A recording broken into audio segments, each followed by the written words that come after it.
ഞാനിന്ന് തനി നാടൻ രീതിയിൽ ഒരു ഇടിച്ചക്ക തോരൻ വയ്ക്കാൻ പോവുകയാണ്. ഈ കുഞ്ഞു ചക്ക വിഷുവിന് കണി കാണാൻ വേണ്ടി പറിച്ചതാണ്. ഇടിച്ചക്ക തോരൻ വയ്ക്കാൻ പറ്റിയ നല്ല പരുവത്തിനുള്ള ചക്കയാണ്. അപ്പോൾ പിന്നെ വെറുതെ കളയണ്ട എന്ന് വിചാരിച്ചു. കരിമുള്ള് മുഴുവനായിട്ട് മാറ്റിയിട്ട് നെടുകെ കീറി നടുക്കുള്ള പൂഞ്ചും എടുത്ത് കളയാം.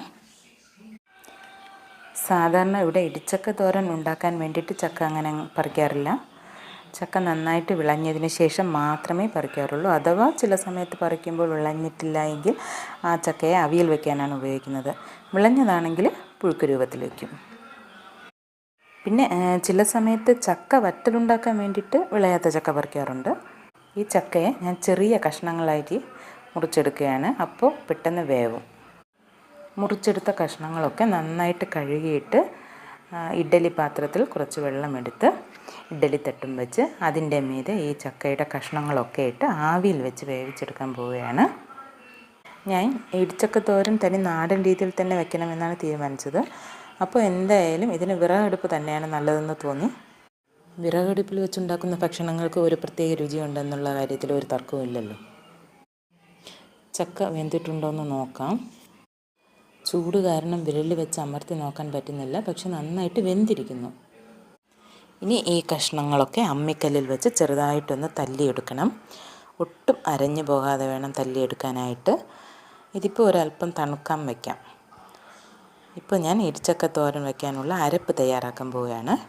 ഞാനിപ്പോൾ അരയ്ക്കാൻ പോകുന്നത് മിക്സിയിലല്ല, അമ്മിക്കല്ലിലാണ്. അരപ്പ് തയ്യാറാക്കാനായി ആവശ്യത്തിന് തേങ്ങ, എരിവിനാവശ്യമായ വറ്റൽമുളക്, പിന്നെ കുറച്ച് പച്ചമല്ലി, മഞ്ഞൾപ്പൊടി, വെളുത്തുള്ളി, പെരുംജീരകം. ഞാനിവിടെ സാധാരണ ജീരകമല്ല എടുത്തിരിക്കുന്നത്, പെരുംജീരകമാണ്. പിന്നെ കുറച്ച് കുരുമുളക്, ആവശ്യത്തിനുള്ള ഉപ്പ് ഞാനിവിടെ എടുത്തിരിക്കുന്നത് പരലുപ്പാണ്. പിന്നെ കറിവേപ്പില എല്ലാം കൂടെ ഒന്ന് ചതച്ചെടുക്കണം. നന്നായിട്ടൊന്ന് ചതച്ചെടുത്തിട്ടുണ്ട്. ഇതിലൊരല്പം മസാലപ്പൊടി കൂടെ ചേർക്കാം. അരപ്പൊക്കെ എടുത്ത് മാറ്റി കഴിഞ്ഞതിന് ശേഷം ഈ അമ്മിക്കല്ലിൽ വെച്ച് തന്നെ വേവിച്ച് വെച്ചിരിക്കുന്ന ചക്കയുടെ കഷ്ണങ്ങളും ഇടിച്ചെടുക്കാം. അതിനിടയ്ക്ക് അമ്മിക്കല്ല് കഴുകേണ്ട ആവശ്യമൊന്നുമില്ല. അരപ്പിലും ഞാൻ ഒട്ടും തന്നെ വെള്ളം ചേർത്തിട്ടില്ലായിരുന്നു. ഈ ചക്കയുടെ കഷ്ണങ്ങളിൽ തന്നെ ആവശ്യത്തിലധികം ഈർപ്പമുണ്ടായിരിക്കും. ചക്ക വെന്ത് പോയതിനാൽ ഇടിച്ചെടുക്കുമ്പോൾ അരഞ്ഞു പോകാനുള്ള സാധ്യത കൂടുതലാണ്. കഴിയുന്നതും അരയാതെ നോക്കണം. തോരൻ ഉണ്ടാക്കാനുള്ള ചീനച്ചട്ടി ചൂടാവാനായിട്ട് അടുപ്പിൽ വെച്ചിട്ടുണ്ട്. ചൂടായി കഴിഞ്ഞാൽ വെളിച്ചെണ്ണ ഒഴിച്ച് കടുക് വറുത്തതിന് ശേഷം ഇടിച്ചു വെച്ചിരിക്കുന്ന ചക്ക ഇതിലോട്ടിട്ട് കൊടുക്കാം. തോരൻ വയ്ക്കുന്നതിന് കടുക് വറുക്കാൻ ഏത് എണ്ണ വേണമെങ്കിലും ഉപയോഗിക്കാം. എന്നാലും വെളിച്ചെണ്ണ ഉപയോഗിക്കുന്നതായിരിക്കും കുറച്ചുകൂടെ നന്നായിരിക്കുന്നത്.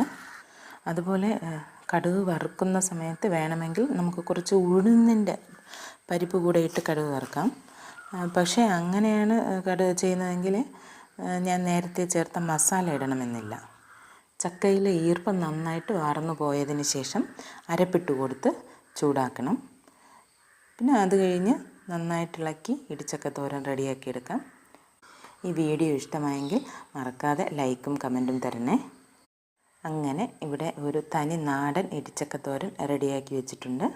നിങ്ങൾ ഇടിച്ചക്ക തോരൻ കഴിക്കുന്നവരാണോ, വയ്ക്കുന്നവരോ ആണ് എങ്കിൽ നിങ്ങളെങ്ങനെയാണ് വയ്ക്കുന്നത് എന്നുകൂടെ ഒന്ന് കമൻറ്റ് ചെയ്യുക.